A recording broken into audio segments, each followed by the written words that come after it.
ஷஹீதா இல்லையா நமக்கு என்ன செய்யாது, சொல்ல முடியுமா? சொல்ல முடியாது. அவள் தான் இன்ஷா அல்லாஹ் அவர் என்ன அவர் ஷஹீதாக இருக்கலாம். ஏன்னா அவரோட நீயத் மிக முக்கியமாக அங்கே இருக்கிறது. அவரது நீயத் எந்த நோக்கத்தில் அவர் போரிடுகிறார் என்பது இங்கு கவனிக்கப்படுகிறது. புரியுது அவங்க சொல்கிறது.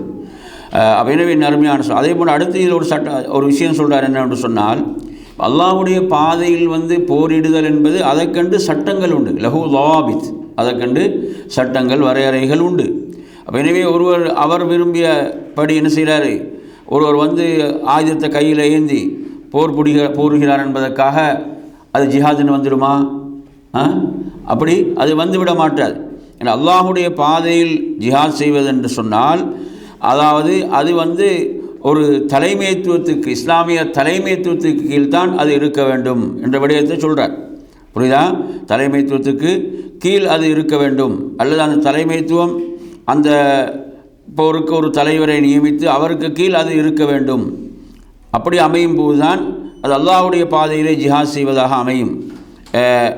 எனவே அந்த ஆட்சியாளரை பொறுத்தவரையில் அவர் சில நேரம் அவர் நல்லவராக இருக்கலாம், சில நேரம் கெட்டவராகவும் இருக்கலாம். அப்போ கெட்டவர் என்று சொல்கின்ற போது அதாவது அவர் குஃப்ர் செய்யாமல் இருக்கிறார், நிராகரிக்காமல் இருக்கும் காலமெல்லாம் அவருக்கு என்ன செய்ய வேண்டும், கட்டுப்பட வேண்டும் இந்த விஷயத்தில். அப்போ எனவே அப்படி இல்லாமல் விரும்பியவர்கள் எல்லாம் ஆயுதங்களை தூக்கி என்ன செய்கிறார், போர் செய்வது என்பது ஜிஹாத் என்பதிலே வந்துவிடாது. இது ஃபசாதை, குழப்பத்தை தான் என்ன செய்யும், சமூகத்தில் உருவாக்கும். இது என்ன செய்யும், பல குழப்பங்களை உருவாக்கும். இரத்தம் ஓட்டுதல், பிறருடைய உரிமைகள் மீறப்படுதல், செல்வங்களில் உள்ள அதாவது அநியாயமாக அவைகள் வீணாகுதல் போன்ற இவ்வாறான ஃபித்னாக்கள் தான் அதில் இருக்கிறது. எனவே இஸ்லாம் சொல்லக்கூடிய அந்த வரையறைகளுக்கு உட்பட்டதாகத்தான் ஜிஹாத் இருக்க வேண்டும் என்ற ஒரு விஷயத்தை இதில் குறிப்பிடுகின்றார்.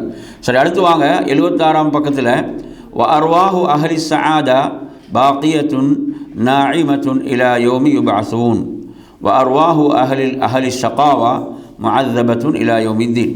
அப்போ இதில் என்ன சொல்கிறாருன்னு சொன்னால், அப்போ நல்லவர்களுடைய உயிர்கள், பாக்கியமிக்கவர்கள் நல்லவர்களுடைய உயிர்களை பொறுத்தவரையில் அது எழுப்பப்படும் வரை என்ன, அது சந்தோஷமாக மகிழ்ச்சியாக அது இருக்கும் என்ற விடயத்தை இதிலே அவர்கள் குறிப்பிடுகின்றார்கள். அப்போ எனவே இது நமது நம்பிக்கை. இது என்ன, நல்லவர்கள் அவர்களுடைய கபருடைய வாழ்க்கை என்பது எப்படி இருக்கும், சிறப்பாக இருக்கும், நல்ல முறையில் அவனுடைய கபருடைய வாழ்வு என்பது இருக்கும் என்ற விடயத்தை இதிலே அவர்கள் குறிப்பிடுகின்றார்கள். அதே நேரத்தில் எடுத்தீங்கன்னு சொன்னால் பாவிகளாக இருக்கக்கூடியவர்கள் அவர்களை பொறுத்தவரையில் அவர்கள் எழுப்பப்படும் நாள் வரை என்ன செய்யப்படுவார்கள், வேதனை செய்யப்படுவார்கள் என்ற விடயத்தை இதிலே அவர்கள் குறிப்பிடுகின்றார்கள். நாம் விளக்கத்தில் பார்க்கின்ற போது இப்போ இது இப்போ கபருடைய வாழ்வை பொறுத்தவரையில் அது நல்லவர்களுக்கு அது நல்ல ஒரு வாழ்வாக அது இருக்கும். அதே நேரத்தில் அது தொடர்பான பல ஆதாரபூர்வமான செய்திகள், முத்தவாத்திரான செய்திகள் இருக்கின்றன. ஒரு மூமினை பொறுத்தவரையில் அவன் தனது கபரில் என்ன செய்வான், அவன் சந்தோஷமாக மகிழ்ச்சியாக அந்த கபருடைய வாழ்விலே இருப்பான். அவனுக்கு என்ன செய்யப்படும், ஒரு மூமினுக்கு சுவர்க்கத்திலிருந்து கதவு திறக்கப்படும், அதனுடைய நறுமணம் அதிலிருந்து வந்து கொண்டிருக்கும். சுவர்க்கத்தில் உள்ள ஒரு விரிப்பு விரிக்கப்படும். அவரது கபர் அவரது பார்வை எட்டும் அளவுக்கு விசாலப்படுத்தப்படும். இப்போ கியாமத் நாள் வரை இந்த சந்தோஷமான வாழ்வில் யார் இருப்பார், ஒரு மூமின் இருப்பார் என்ற விஷயத்தை இதிலே சொல்கிறார். அதன் பிறகு அவர் மறுமையில் சுவர்க்கத்தில் அவர் நுழைவார். அப்போ எனவே இந்த இடத்துல சொல்லும்போது அவங்க சொல்கிறாங்க, அப்போ இந்த இன்பமான நிலை என்பது இது ரூஹுக்கு மாத்திரம் அல்ல, இது ரூஹுக்கும் உடலுக்கும் சேர்த்து என்ற ஒரு விஷயத்தையும் இதிலே அவர்கள் குறிப்பிடுகின்றார்கள். அதே போன்று என் அருமையான சகோதரர்களே, ஒரு பாவியாக இருந்தால், மோசமானவனாக இருந்தால் அவன் என்ன செய்வான், அந்த கபரில் அவன் வேதனை செய்யப்படுவான்.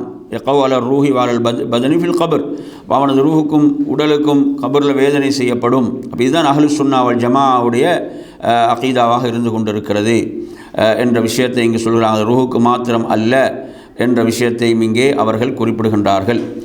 அதே போன்று பாவிகளாக மோசமானவர்களாக இருந்தால் அவர்கள் என்ன செய்யப்படுவார்கள், அதில் வேதனை செய்யப்பட்டு கொண்டு இருப்பார்கள். இப்போ இதில் நாம் ஒரு விஷயத்தை சொல்கிறாரு இமாம் இப்னுல் கய்யிம் ரஹிமஹுல்லா அவர்கள் என்ன குறிப்பிடக்கூடிய ஒரு விஷயம், அவர்களுடைய அந்த ரூஹ் என்று சொல்லக்கூடிய அந்த நூலில் அவர்கள் குறிப்பிட்ட ஒரு விடயத்தை இங்கே விளக்கத்தில் கீழே சொல்கிறார். அது என்னென்னு பார்த்தீங்கன்னு சொன்னால், அதாவது எப்படியெல்லாம் இந்த உடலோடு ரூஹ் சம்பந்தப்படுகிறது, தொடர்படுகிறது என்பதை பற்றி சொல்கின்ற போது அதில் முதலாவது அவர் சொல்கிறார், லஹா தஅல்லுகும் பிஹி வஹுவ ஃபீ பத்னி உம்மிஹி. அப்போ என்ன, தாயுடைய அந்த வயிற்றில் சிசுவாக இருக்கின்ற போது என்ன செய்கிறது, 4 மாதம் 10 நாள் ஆகும் போது ரூஹ் என்ன செய்யப்படுகிறது, ஊதப்படுகிறது.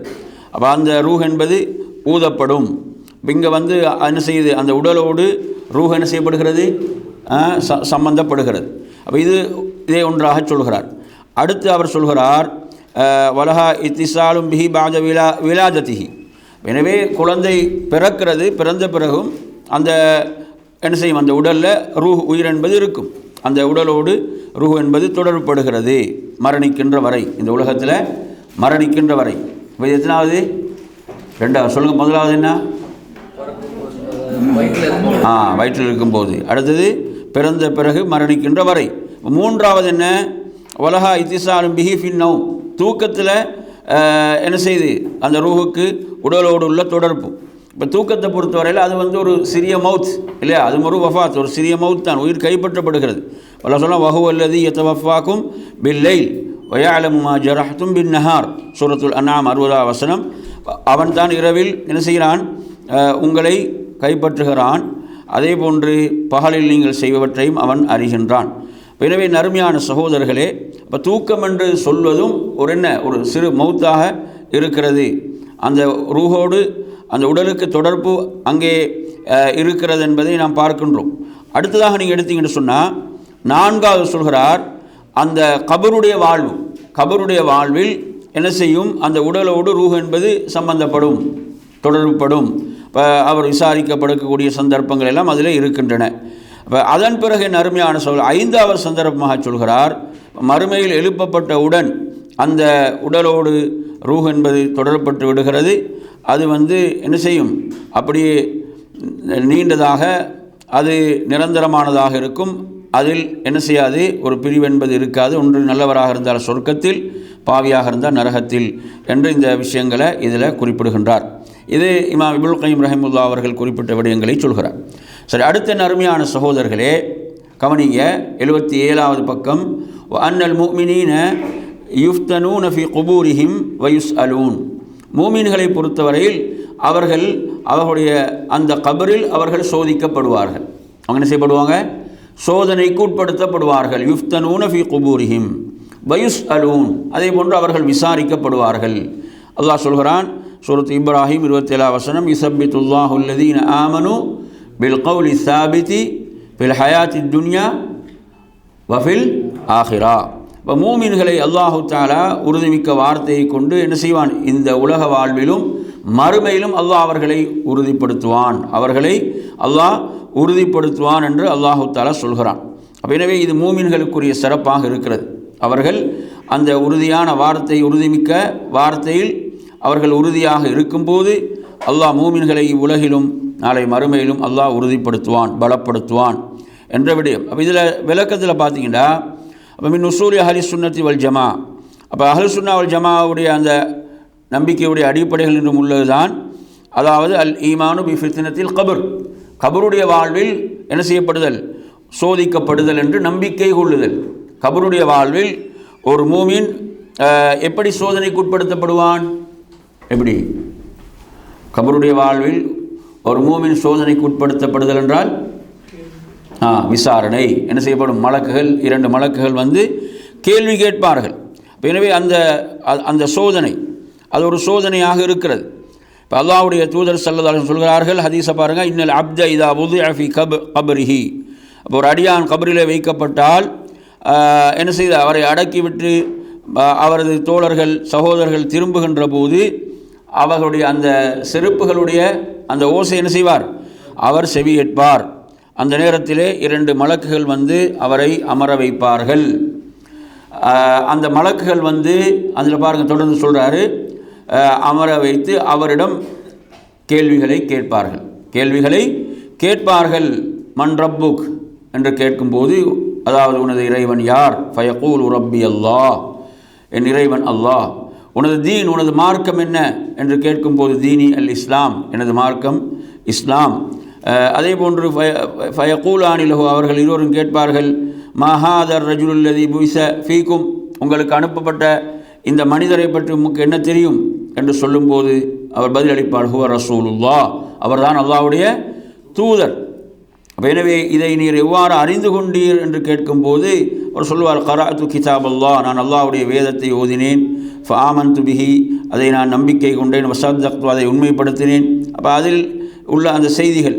எனவே வானத்திலிருந்து ஒரு அழைப்பாளருடைய அழைப்பு, என் அடியான் உண்மையை சொல்லிவிட்டான், எனவே சொர்க்கத்தினுடைய ஒரு விரிப்பை என்ன செய்யுங்க, விரியுங்கள், சொர்க்கத்தின் ஒரு வாயிலை அவருக்காக அவரது கபருக்கு திறங்கள், அதே போன்று சொர்க்கத்துடைய அந்த ஆடைகள், சுபஹானல்லாஹ், இப்படியாக அந்த சொர்க்கத்துடைய அந்த நறுமணம் அவரது கபர், அவரது கண்கள் எட்டும் தூர அளவுக்கு, பார்வை எட்டக்கூடிய அளவுக்கு அந்த கபர் என்பது விசாலமாக்கப்படும். இவைகளெல்லாம் ஒரு மூமினுக்கு கபருடைய வாழ்வில் உள்ள மிக பெரும் பாக்கியங்கள். எனவே நறுமையான சகோதரர்களே, இந்த சிறப்பை அடைந்து கொள்வதற்காக நாம் அனைவரும் அல்லாஹ்விடம் பிரார்த்திக்க வேண்டும். இந்த மகத்தான சிறப்புக்குரியவர்களாக அல்லாஹ் நம்மை ஆக்கி அருள்வானாக. அதே போன்று நறுமையான சகோதரர்கள், ஒரு முனாஃபிக், நயவஞ்சகன் என்று சொன்னால் அவன் இந்த உலக வாழ்வை முடித்து கொண்டு அவன் கபருடைய வாழ்வுக்கு சென்று விடுகின்ற போது அவனிடம் இந்த கேள்விகள் எல்லாம் கேட்கப்படும். அப்படி கேட்கின்ற போது அவன் ஹா ஹா லா அதிரி என்று, எனக்கு தெரியாது என்று தான் அவன் என்ன செய்வான், அவன் சொல்வான்.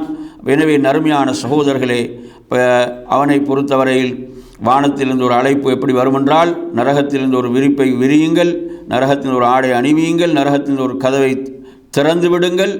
எனவே அந்த சூட்டிலும் அந்த வெப்பத்திலும் தான் அவன் அந்த கபருடைய வேதனையோடு தான் வாழப்போகிறான். அந்த கபர் அவனுக்கு மிகவும் நெருக்கடி ஆனதாக மாறும். அவனது விலா எலும்புகள் ஒன்றோடு ஒன்று சேரக்கூடிய அளவுக்கு நெருக்கமாக இருக்கும் என்ற இந்த செய்தியெல்லாம், இந்த நீண்ட செய்தி அபூதாவுதில் வரக்கூடிய செய்தியை இதிலே கொண்டு வருகிறார்கள். எனவே நறுமையான சகோதரர்களே, இதுதான் அஹ்லுஸ் சுன்னா வல் ஜமாவுடைய நம்பிக்கை கபருடைய வாழ்வை பற்றி. இதை மறுத்தவர்கள், இந்த கபருடைய இந்த அதாபை எல்லாம் மறுத்த வழிகேடர்களும் வரலாற்றிலே இருந்தார்கள், முத்தஸிலாக்கள் போன்றவர்கள். எனவே நாம் இங்கு சரியான அகீதா, நமது அகீதா அஹ்லுஸ் சுன்னா வல் ஜமாவுடைய அகீதாவை நாம் இதிலே தெரிந்து கொள்ள வேண்டும். நபி ஸல்லல்லாஹு அலைஹி வஸல்லம் அவர்கள் ஒரு ஜனாசாவை அடக்கினால் அவர்கள் சொல்வார்கள், இஸ்தக்ஃபிரு லி அஹீக்கும் வஸலு லஹு அத்தஸ்பீத், உங்களுடைய சகோதரனுக்காக நீங்கள் பாவ மன்னிப்பு தேடுங்கள், அவரது உறுதிக்காக அவனிடம் பிரார்த்தியுங்கள், அவர் இப்போது விசாரிக்கப்பட்டு கொண்டிருக்கிறார், அவர் இப்போது கேள்வி கேட்கப்பட்டு கொண்டிருக்கிறார் என்று நபி ஸல்லல்லாஹு அலைஹி வஸல்லம் அவர்கள் கூறக்கூடியவர்களாக இருந்தார்கள் என்பதை பார்க்கிறோம். எனவே ஒரு ஜனாசா அடக்கப்பட்டு விட்டால் அங்கிருந்து அவருக்காக பாவ மன்னிப்பு தேடுவது, அவர் உறுதியாக பதிலளிப்பதற்காக அல்லாஹ்விடம் பிரார்த்திப்பது என்ற வழிமுறைகளை அல்லாஹ்வுடைய தூதர் காட்டி தந்திருக்கிறார்கள். எனவே இதெல்லாம் இதற்கு ஆதாரமாக இருந்து கொண்டிருக்கின்றன. அந்த வசனத்தை திரும்பவும் கொண்டு வருகிறார், யுஸப்பித்துல்லாஹு அல்லதீன ஆமனு பில் கௌலி ஸாபித். அதே போன்று நீங்கள் எடுத்து பார்த்தீங்கன்னு சொன்னால், முனாஃபிக்குகளுடைய விஷயத்தில், குறிப்பாக அப்துல்லா இப்னு உபை இப்னு சலூலுடைய விஷயத்தில் வந்த வசனத்தை நீங்கள் பார்த்தீங்கன்னா, சூரத் தௌபாவுடைய 84 வசனம், அல்லாஹ் சொல்கிறான், வலா துஸல்லி அலா அஹதின் மின்ஹும் மாத அபதன். அப்போ நீங்கள் என்ன செய்யாதீங்க, ஒருபோதும் அவர்களுக்கு நீங்கள் தொழுகை நடத்தாதீர்கள், அவர்கள் ஒருவருக்கும். இது முனாஃபிக்களுடைய விஷயத்தில் அருளப்பட்டது. அவருடைய கபரில் நீங்கள் நிற்காதீர்கள், நிச்சயமாக அவர்கள் அல்லாஹ்வின் அவனது தூதரை நிராகரித்து விட்டார்கள், அவர்கள் பாவிகளாகவே மரணித்து விட்டார்கள், வமாத்துஹும் ஃபாசிகூன். எனவே நறுமையான சகோதரர்கள், அப்போ இந்த வசனத்தில் உள்ள இதற்கு நேர் எதிரான விளக்கம் என்னவென்று சொன்னால், அப்போ ஒரு மூமினாக இருந்தால் என்ன செய்ய வேண்டும், அங்கு நின்று அவருக்காக பிரார்த்திக்க வேண்டும், பாவ மன்னிப்பு தேட வேண்டும் என்ற அந்த விடயமும் இதிலே அடங்கி இருக்கிறது என்ற விடயத்தை குறிப்பிடுகின்றார்கள். எனவே நறுமையான சகோதரர்களே, இது அஹ்லுஸ் சுன்னா வல் ஜமாவுடைய இந்த நம்பிக்கை கபருடைய வாழ்வு சம்பந்தமாக. அடுத்ததாக நீங்கள் பாருங்கள், 79வது பேஜில் வஅன்ன அலல் இபாதி ஹஃபதன் வஅன்ன அலல் இபாதி ஹஃபதத்துன் யக்துபூன அமாலஹும். இது நமது அகீதாவில் அடுத்ததாக அடியார்களை பாதுகாக்கக்கூடிய மலக்குகள் இருக்கிறார்கள். அந்த மலக்குகள் அடியார்களுடைய செயல்களை எல்லாம் பதிவு செய்கிறார்கள் என்பது நமது நம்பிக்கை, இல்லையா? மலக்குகளில் அடியார்களை பாதுகாப்பவர்கள், அதே போன்று அவர்களுடைய செயல்களை எல்லாம் பதிவு செய்யக்கூடியவர்கள் மலக்குகளிலே இருக்கிறார்கள் என்ற இந்த நம்பிக்கை. அப்போ இதை பொறுத்தவரையில் நாம் அறிவோம், ஈமானுடைய 6 அடிப்படைகளில் பல ஹதீஸ்கள் நாங்கள் அதில் படித்திருக்கிறோம். ஹதீஸ் ஜிப்ரீல் நாம் எடுத்தாலும் ஈமான் கொள்ள வேண்டிய அந்த 6 அம்சங்களில் மலக்குகளை பற்றிய அம்சம் அதில் இரண்டாவதாக குறிப்பிடப்படும். எனவே நறுமையான சகோதரர்களே, இந்த மலக்குகளை பொறுத்தவரையில் பனு ஆதமுடைய மக்களுடைய அந்த செயல்களை பதிவு செய்யக்கூடிய மலக்குகள் இருக்கிறார்கள். அல்லாஹ் சொல்கிறான், இது யதலக்கல் முத்தலக்கியானி அனில் யமீனி வ அனில் ஷிமாலி கஈத் மா யல்ஃபிது மின் கௌலின் இல்லா லதைஹி ரகீபுன் அதீத். இப்போ சூரத்து காஃப் 17-18 ஆகிய வசனங்கள். அப்போ வலதிலும் இடதிலும் இருந்து மலக்குகள் என்ன செய்கிறாங்க? பதிவு செய்து கொண்டிருக்கிறார்கள். அவர் ஒரு வார்த்தையை பேசுவதாக இருந்தாலும் அது பதியப்படாமல் இல்லை. இவைகளெல்லாம் பதியப்பட்டு கொண்டிருக்கின்றன. அப்போ இவைகளெல்லாம் துல்லியமாக கணக்கிடப்படுகின்றன.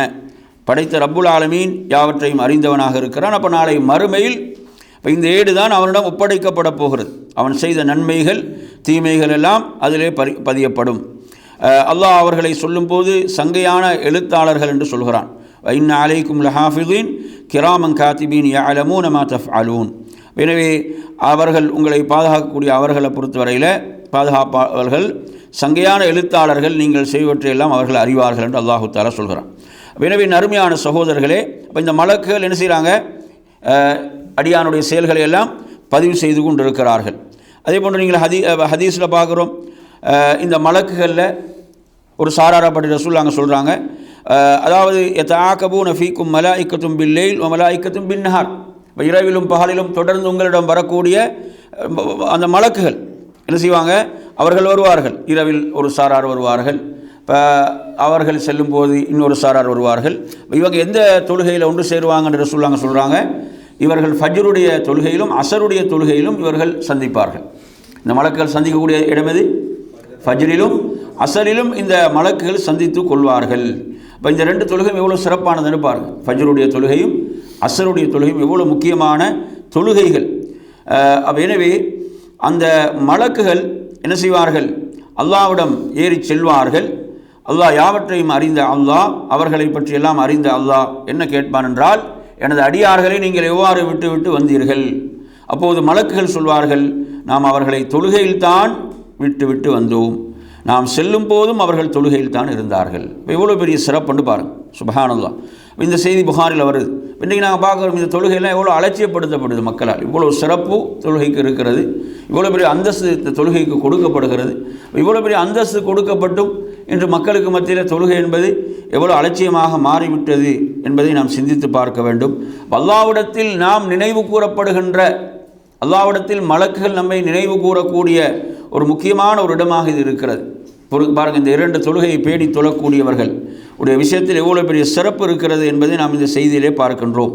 அதே போன்று அல்லாஹு தஆலா குர்ஆனில் சொல்ல அந்த வசனத்தை கொண்டு வர பாருங்கள். சூரத்துல் இஸ்ராவுடைய 78 வசனம், குர்ஆன் அல் ஃபஜ்ர், ஃபஜ்ரில் ஓதப்படுகின்ற குர்ஆனை பொறுத்தவரையில் இன்ன குர்ஆன் அல் ஃபஜ்ரி கான மஷ்ஹூதா, அதற்கு மலக்குகள் என்ன செய்கிறாங்க? சாட்சி சொல்லக்கூடியவர்களாக, அது சாட்சி சொல்லப்படக்கூடியதாக இருந்து கொண்டு இருக்கிறது என்பதை நாம் பார்க்கின்றோம். இப்போ மலக்குகள் அந்த தொழுகைகளுக்கு வருகை தருகிறார்கள் என்பதை பார்க்கின்றோம். அதே போன்று நாம் அசருடைய தொழுகையை பற்றி அல்லாஹ் சிறப்பித்து குர்ஆனில் சொல்கிறான். சூரத்துல் பக்ரா 238 வசனம், தொழுகையை பேணி தொழுங்கள், அதில் வஸ்ஸலாத்தில் வுஸ்தா, என்ன நடுத்தொழுகையை நீங்கள் பேணி தொழுங்கள் என்று அல்லாஹு தஆலா சொல்கிறான். அப்போ அந்த நடுத்தொழுகை என்பது அசருடைய தொழுகையாக இருந்து கொண்டிருக்கிறது என்பதை பார்க்கின்றோம். எனவே நறுமையான சகோதரர்களே, எனவே இந்த மலக்குகளை பொறுத்தவரையில் அல்லாஹ்வின் புறத்திலிருந்து இவர்கள் நியமிக்கப்பட்டிருக்கிறார்கள். அல்லாஹ் சொல்கிறான், அவர்கள் என்ன செய்வார்கள்?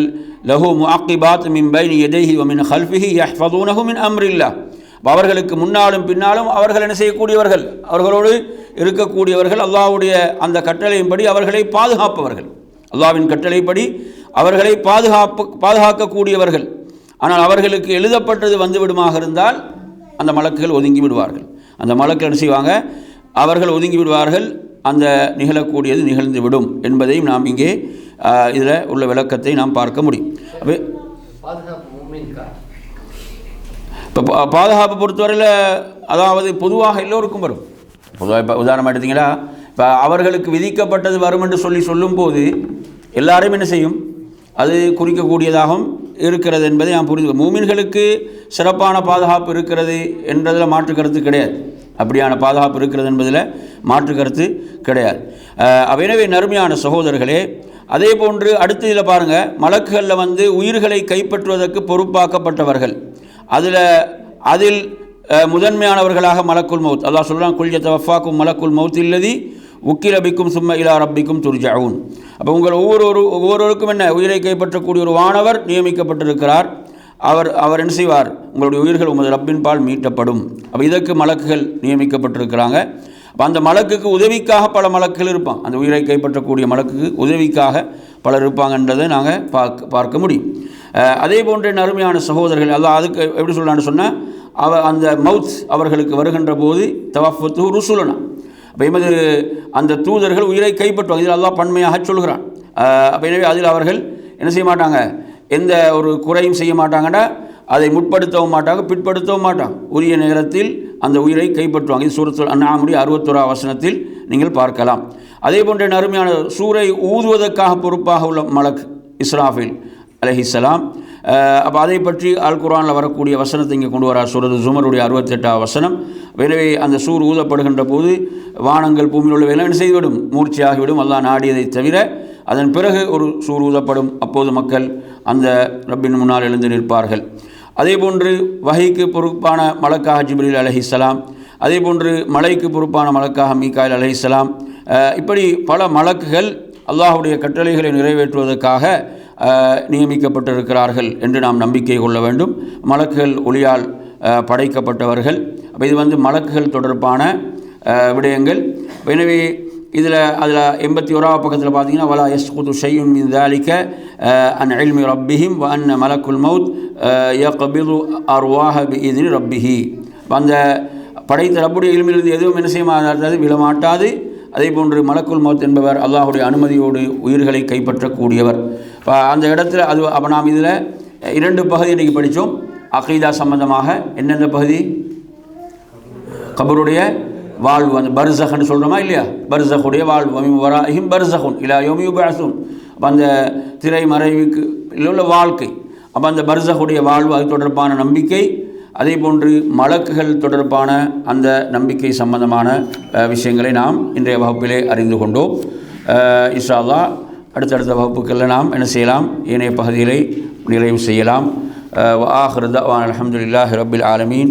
السلام عليكم ورحمة الله وبركاته.